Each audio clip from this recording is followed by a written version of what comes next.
যখন মানুষ এই মাকে কষ্ট দেয়, মাকে কষ্ট দিয়ে মানে মায়ের সাথে খারাপ ব্যবহার করে, বউয়ের আঁচল ধরে বসে থাকে।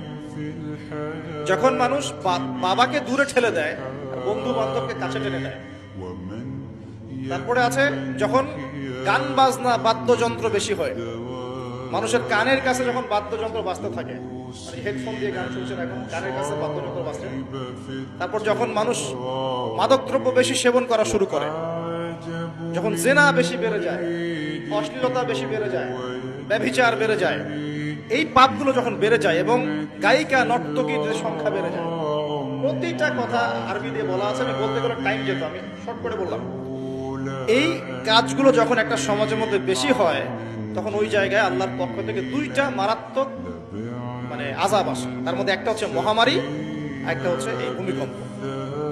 ভূমিকম্পের সাথে চলে আসে ভূমি ধস, মানে ভূমি ধসে যায় এবং চেহারার আকৃতি পরিবর্তন হয়। আর একটা কি, হ্যাঁ, গরম বাতাসের আযাব আসে। এই গরম বাতাসের আযাবটা এখনো আসে নাই।